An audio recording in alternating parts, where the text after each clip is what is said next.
You ask Tiger to solve. This deals with linear equations with one unknown. The final result is x equals 18. Let's solve it step by step.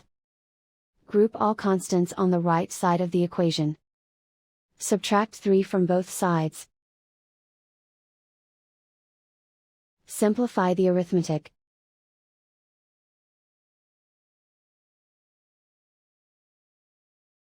Isolate the x. Multiply both sides by 3. Group like terms.